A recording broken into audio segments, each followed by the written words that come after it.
We continue with our Read Through the Bible series, and we are in the book of Exodus, which happens to be the second book of the Hebrew Scriptures.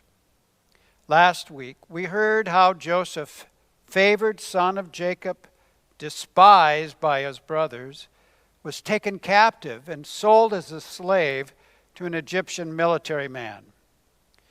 But his talents are soon recognized, and he rises to second in command under Pharaoh. Now, back in the Promised Land, the one supposedly flowing with milk and honey, no rain, no crops, no food. Joseph's brothers are starving. Now, they had heard rumors that in Egypt there was plenty of food, the result of Joseph's wise counsel to Pharaoh.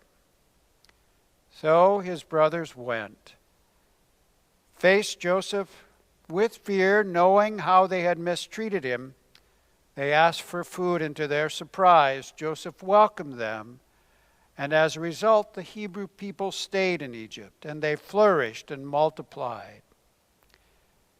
Now to our reading for today. Fast forward 400 years to another Hebrew who rose to second in command, Moses. Some background. As the number of Hebrew people grew in Egypt, the Egyptians grew fearful, afraid that they might overtake them. And so the Egyptians in power made them into slaves as a way to control them. Back to Moses. He was a child of a Hebrew, set afloat in the river, discovered and raised by Pharaoh's daughter, treated like a son by Pharaoh, and became second in command until he killed an Egyptian for mistreating a Hebrew slave. Moses fled to the Sinai wilderness, but God had other plans, convincing Moses to go back to Egypt with some theatrics of a burning bush. Moses and his brother Aaron go back to Pharaoh and plead for the freedom of the Hebrew people.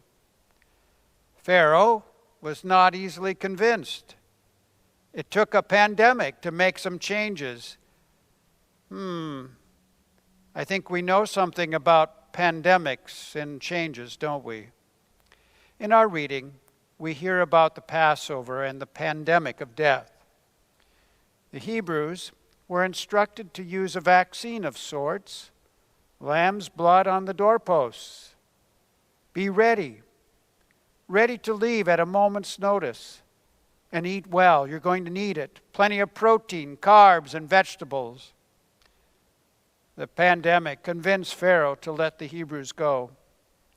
And in Exodus chapter 13, Moses tells the Hebrew people to remember what God has done by eating the Passover meal every year.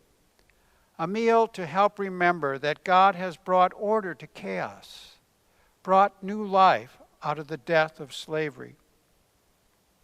In my message today, I will talk about how it is God's nature to bring order to chaos, new life out of suffering, new life out of the chaos of a divided and an emotionally charged America.